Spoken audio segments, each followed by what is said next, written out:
Greetings and salutations, everyone. I hope everyone is doing well today.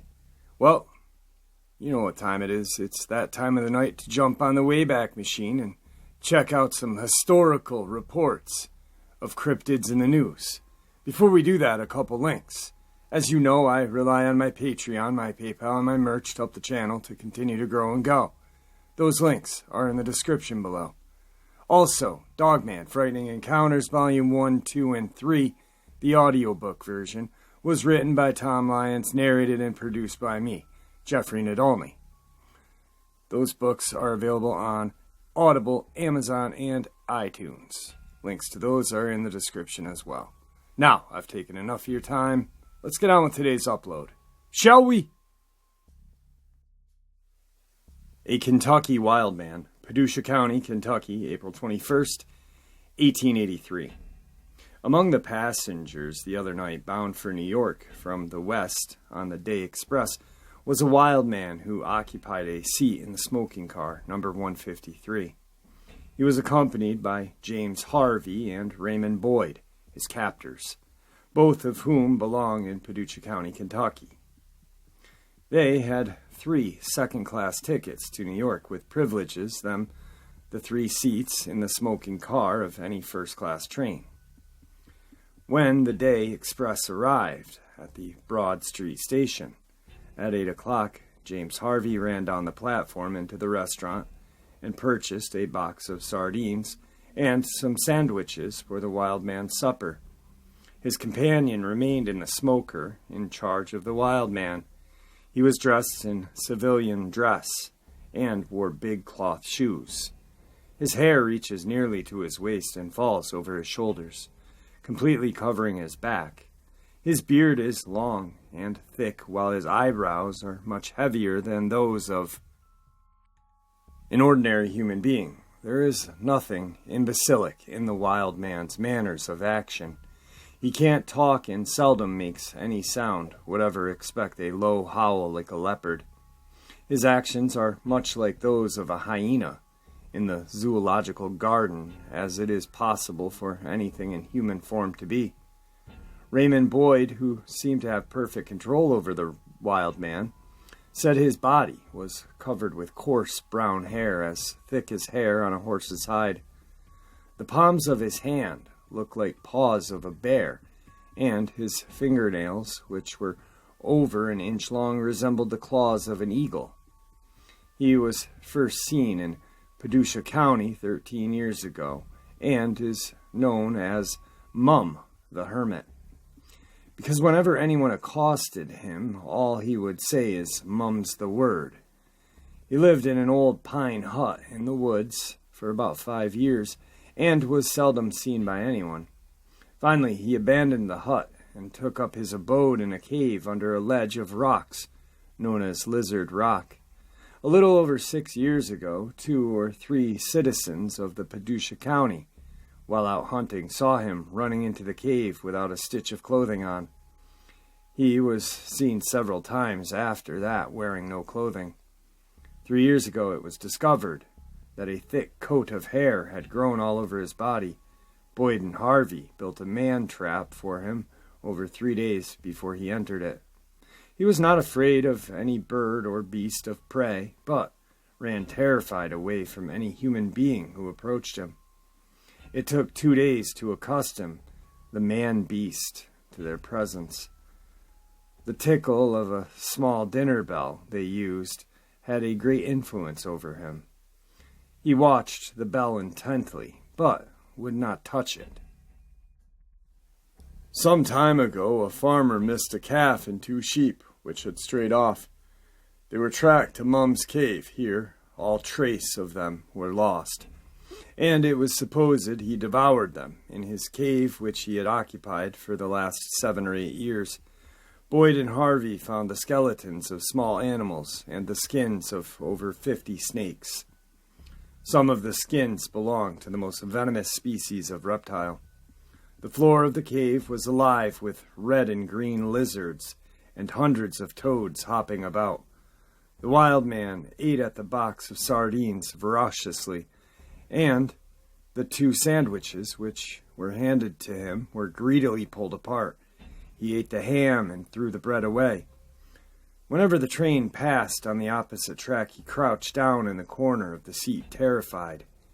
After the train passed, he would put his hand to his ear and listen with a look of animal cunning stealing out of his restless eyes like a panther about to pounce on its prey. Every time the engineer blew his whistle, the wild man would grab the back of the seat with both hands and hold on until the whistle ceased blowing. Boyd had a little tin music box, which he manipulated with a crank.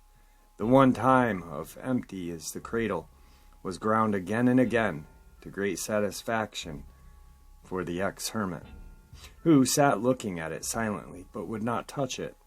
When conductor Harry Smith took out his glistening nickel-plated punch to cancel the tickets, the wild man watched the punch intently until he heard it snap. Then he got down in the corner of the seat, fairly shivering with fear, and set up a low howl, supposing, evidently, that the conductor Smith was about to wing him. Boyd and Harvey said that there was a story to the effect that the wild man had originally come from North Carolina, and that during the war he had been a sharpshooter on Bald Mountain, and that shortly after the war he had murdered a whole family of settlers in the mountain and fled. Both Boyd and Harvey appear like shrewd fellows, and expect to make a fortune out of their prize. Their great anxiety and fear is the authorities will interfere with them and claim that the man is simply a lunatic and place him in an institution. They had the snake skins in a box in the luggage car, together with some other curiosities found in the cave. Boyd said that the wild man will not touch anything but fruit and meat, which he eats ravenously, and much of the time as a wild beast. Cigar smoke bothered him a good deal, and he kept driving it away with his clawed hands. When the train arrived in Jersey City, the men took a carriage and said they were going to take it to New Haven and catch a boat from the foot of Peck Slip to avoid daylight crowd in New York in case they cannot make terms with Barnum or some prominent circus man. They intend on exhibiting their prize themselves as soon as they can extensively advertise him, beginning in New York City sometime in May. In the meantime, they are going to keep him in some secluded place in Long Island. That comes from the Newark Daily Advocate, Ohio, April 21st, 1883. Unknown animal pursued Apex, North Carolina, March 5th, 1883. The appearance of an unknown animal near here has caused great excitement. The footprints are a foot long and 8 inches wide. The animal has been seen twice from a train. Pursuit was to begin yesterday by over 100 men. It has killed 3 valuable horses in Charlotte, North Carolina. Once again, the Daily Advocate, Ohio, March 6, 1883. Ferocious wild man reported, Pulaski County, Virginia, May 24, 1883. A ferocious wild man is reported to be roaming the woods of this county and making attacks upon people he encounters. He is said to be a fully 6 feet tall, very muscular, entirely naked with long matted hair and a beard.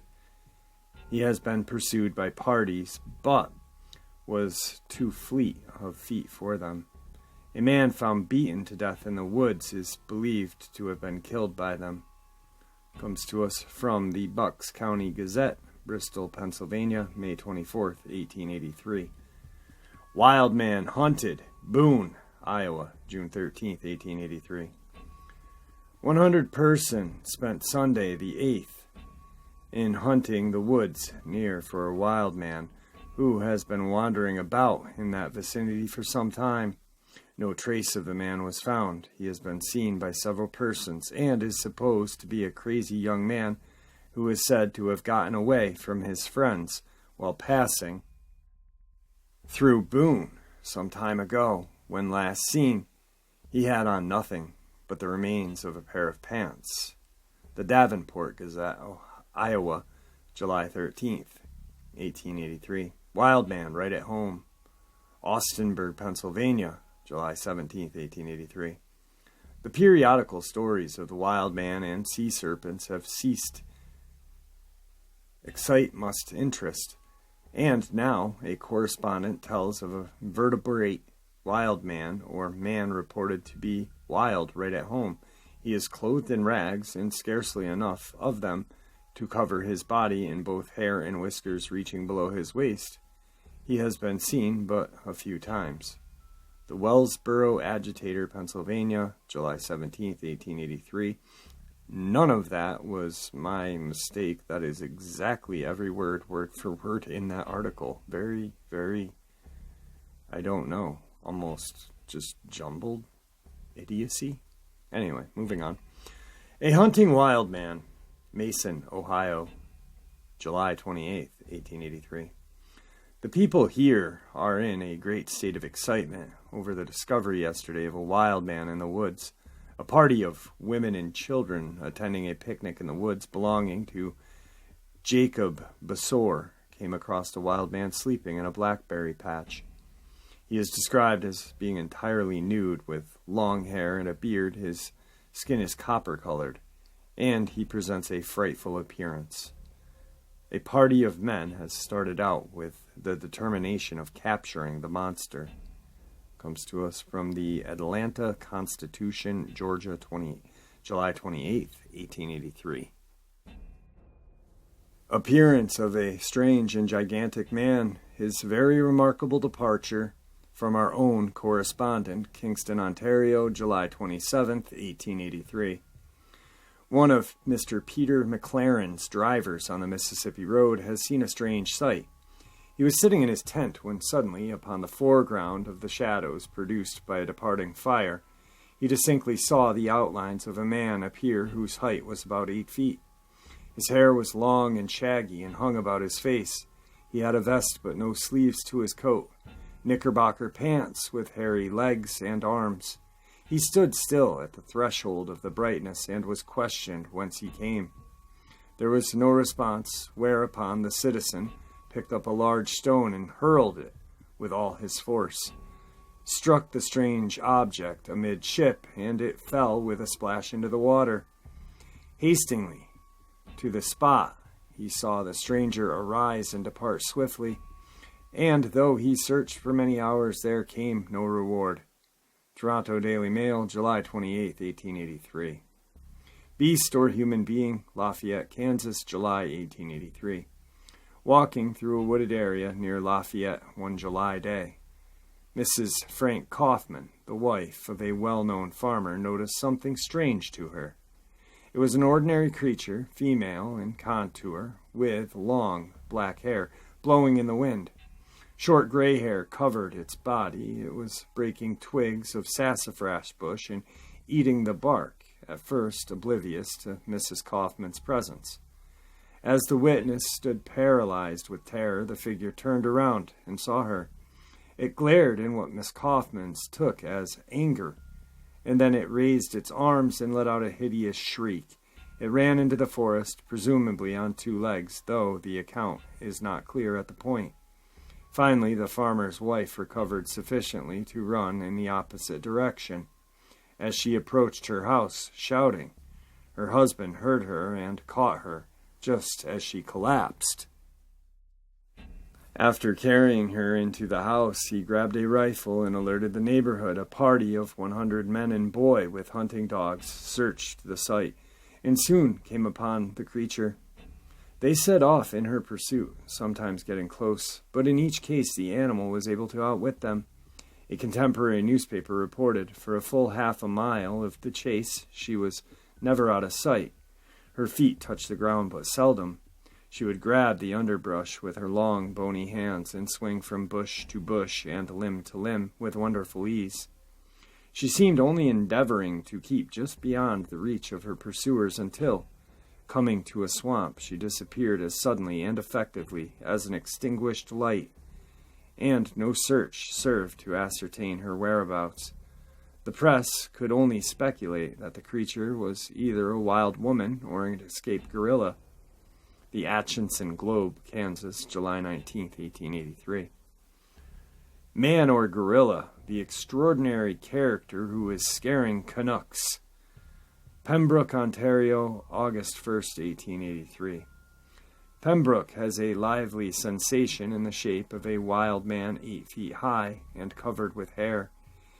He haunts the Prentice Island, a short distance from town, and the people are so terrified that no one has dared to venture on the island for several weeks. 2 raftsmen named Tuffy and Salmon, armed with weapons, plucked up sufficient courage to scour the woods in hope of seeing the monster. About 3 o'clock in the afternoon, their curiosity was rewarded. He emerged from the thicket, having in one hand a tomahawk made of stone, and in the other a bludgeon. His appearance struck such terror in the hearts of the raftsmen that they made tracks for the boat, which was moored at the beach. The giant followed them, uttering demonic yells and screaming wildly. They had barely time to get into the boat and pull a short distance out into the stream when he hurled the tomahawk after them, striking Tuffy in the arm and fracturing it. Selim fired 2 shots, but neither took effect. The giant retreated hurriedly at the first time of the firearm. It is more than probable that the townsmen will arrange an expedition to capture, if possible, what Tuffer describes as a man who looks like a gorilla, wandering about in perfectly nude condition, and, with the exception of the face completely covered in thick growth of black hair. Comes to us from the Daily Advocate, Newark, Ohio, August 1st, 1883. The Ohio Wild Man Captured, Mason, Ohio, August 7th, 1883. A few days ago, a wild man was discovered in the woods near here. Since then, a party of men have been in pursuit of him, and last night he was captured by the city marshal, Constable Corrigan, and lodged in jail. He was entirely nude, his hair is long, and his beard bushy and unkempt. His keen black eyes gave him a frightful appearance. He cannot speak except by groans and grunts. When spoken to in jail, he threw himself on the floor and raved like a maniac. He was taken today to the county infirmary at Lebanon. That comes to us from the Chester Times, Pennsylvania, August 8th, 1883. A wild boy in Texas, Sulphur Springs, Texas, August 24th, 1883. Mr. Ed Good stated that he saw a wild boy at this location, which is about 14 miles north of Jasper. He described the boy as appearing, from his size, to be about 10 to 12 years of age, hair rather light in color and hanging below his shoulders, and his body is in the perfectly nude state. Not a particle of clothing of any kind. He was picking and eating berries when Mr. Good approached within a few rods of him by moving stealthily before the boy perceived him. The latter fled. Good believes him to be a wild boy. If that be so, he might be captured and the mystery of his life unraveled. Decatur Daily Republican, Illinois, August 24th, 1882. A roaming madman, startling experiences of an Illinois lady with a wild man as naked as the day he was born, Centerville, Illinois, September 4th, 1883. A wild man, naked as Adam, has been roaming around the country in this vicinity for several days, causing intense excitement and conversation among the farmers' families. His long, tangled beard and matted hair, his tall, athletic form, and the fierce look out of his eyes makes him an exceedingly unpleasant person to meet in a lonely spot. He is begrimed with dirt from head to toe, for he never gets a bath except when it rains or when necessity compels him to wade a creek in search of prey.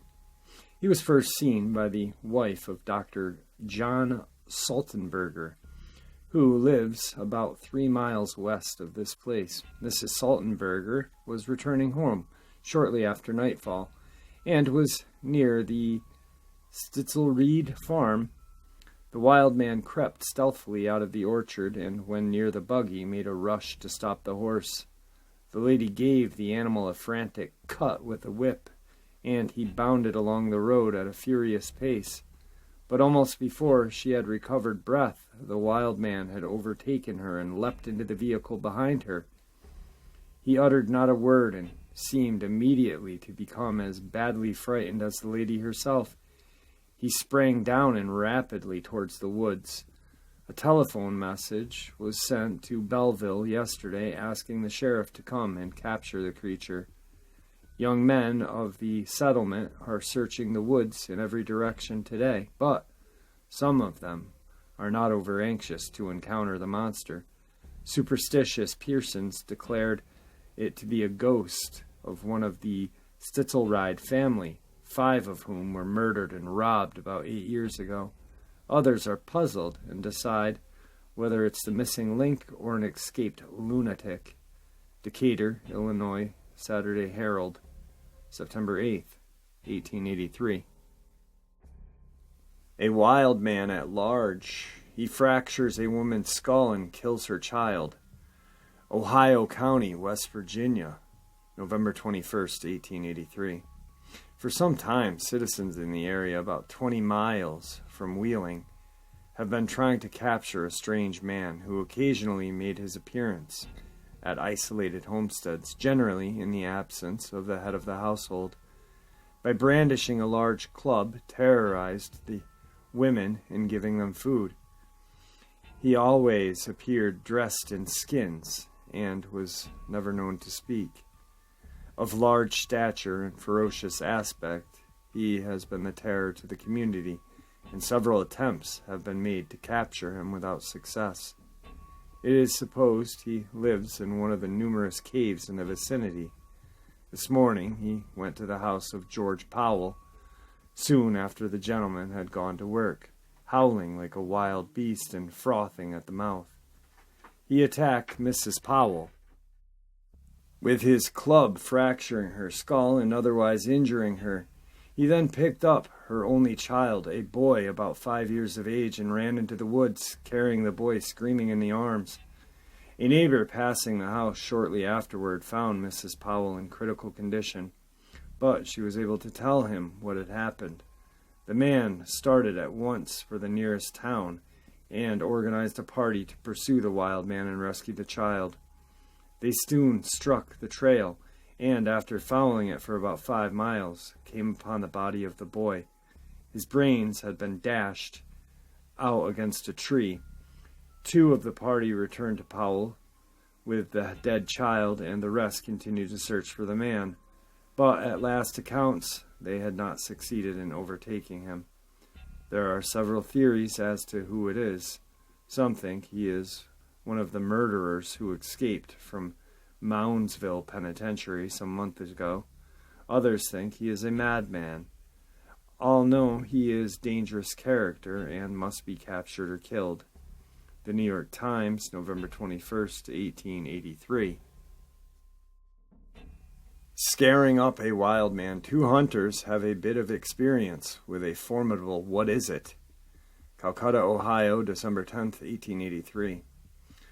One day, weeks ago, Mr. A. Ranch and Robert Bradley left town to hunt in the woods north of this place. The forest is very dense and contains a number of rocky hills, precipices, and caves. It has long been the hiding place for criminals when eluding arrest. When Roch and Bradley were walking along the top of the bluff in the thick of the woods, they were startled by a particular cry. They could at first see nothing, but soon a creature of formidable aspect rushed out from the cleft of the rocks. It was about the average size of a man and somehow resembled a gorilla. It stood perfectly erect and was covered from head to foot with hair. After staring a few moments at the hunters, the creature gave another cry and jumped away into the woods.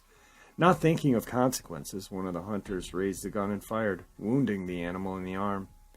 He turned with a horrible scream of rage and pursued the hunters, who threw away their guns and ran at the top of their speed. The creature gained on them until they reached a clearing and a fence, over which they jumped. The animal then ran back into the woods. The hunters declare that they would not go back again for a mint of money. A posse of citizens, however, is looking for the animal. It is believed that the creature is an escaped lunatic. Some years ago, a young man who had become insane and was confined in the county poorhouse escaped and took to the woods, where he has subsided by eating berries, nuts, roots, and small animals. He has been seen several times. It is thought that he will be captured. Lynchburg, Virginia, December 18th, 1883. Strange ape-like creature captured in British Columbia. Yale, British Columbia, July 3rd, 1884. In the immediate vicinity of Number 4 Tunnel, situated some 20 miles above this village, are bluffs of rocks, which are hitherto been unsurmountable, but on Monday morning last were successfully scaled by Mr. Oderdunk's employees on a regular train from Lytton, assisted by Mr. Casserton, a British Columbian Express Company messenger, and a number of gentlemen from Lytton's and points east of that place who are considerable trouble and perilous climbing, succeeded in capturing a creature which may truly be called half man, half beast, Jacko, as the creature has been called by his captures. This something of a gorilla type, standing about 4 feet 7 inches high and weighing 125 pounds. He has long, black, strong hair that resembles a human being, with one exception: his entire body, excepting his hands or paws and feet, are covered with glossy hair about 1 inch. His forearm is much longer than a man's forearm, and he possesses extraordinary strength, as he will take hold of a stick and break it by wrenching or twisting it, which no man living could break in the same way. Since his capture, he is very reluctant, only occasionally uttering a noise, which is a half a bark and a half a growl. He is, however, becoming daily more attached to his keeper, Mr. George Tilbury, of his place, who proposes shortly starting for London to exhibit him. His favorite food so far is berries, and he drinks fresh milk with evident relish.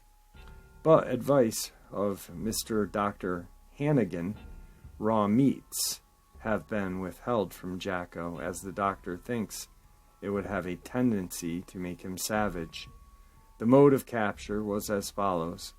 Ned Austin, the engineer, on coming in sight of the bluff at the eastern end of the Number 4 tunnel, saw what he supposed to be a man lying asleep in close proximity of the track, and as quickly as though blew the signal to apply the brakes. The brakes were instantly applied, and a few seconds the train was brought to a standstill. At this moment, the supposed man sprung up and uttered a sharp, quick bark, began to climb the steep bluff. Conductor R.J. Craig and the express messenger Kurtzen, followed by the bagman and brakeman, jumped from the train, and knowing they were some 20 miles ahead of time, immediately gave chase.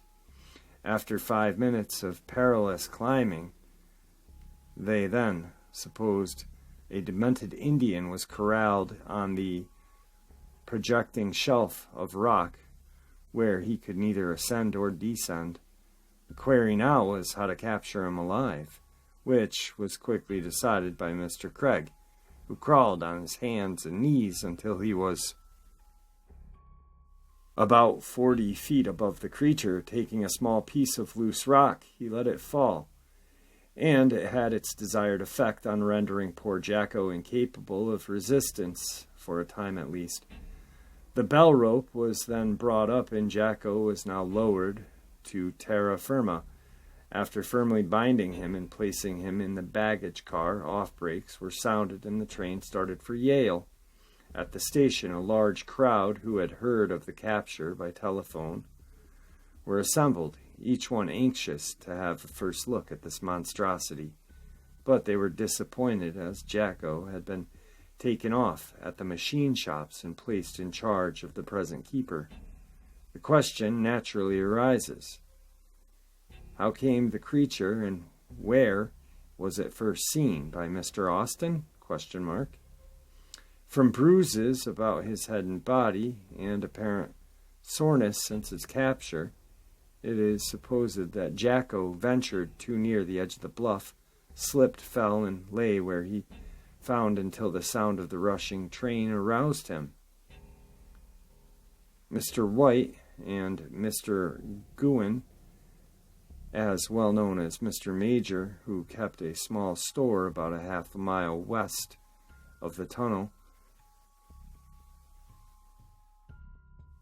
during the past 2 years have mentioned having seen a curious creature at different points between camps 13 and 17, but no attention was paid to their remarks, as people came to the conclusion that they had either seen a bear or a stray Indian dog. Who can unravel the mystery that now surrounds Jacko?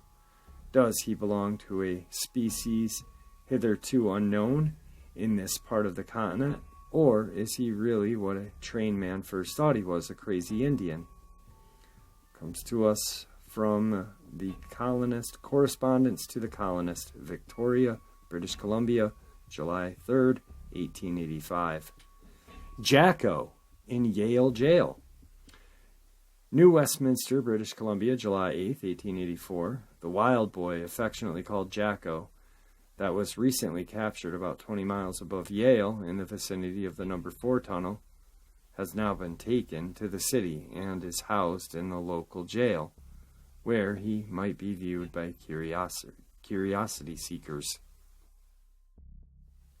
This comes to us from the Columbian, New Westminster, British Columbia, July 12th, 1884.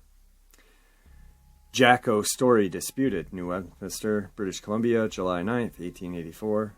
The "what is it" is subject of conversation in this town this evening. How the story originated and by whom is hard for one to conjecture. Absurdly is written in the face of it. The fact of the matter is that no such animal was caught, and how the colonist was duped in such a manner, and by such a strange story, the stranger still, when the Columbian reproduced it in the paper, the train of circumstance connected with the discovery of Jacko and the disposal of the same was, and still is, a mystery. The Mainland Guardian, New Westminster, British Columbia, Canada, July 9th, 1884. The Wild Man, Yale, British Columbia, July 12th, 1884.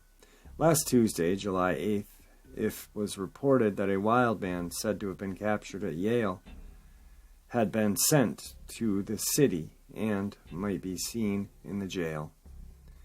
The rush of citizens instantly took place, and it was reported that not fewer than 200 impatiently begging admission into the stockhouse.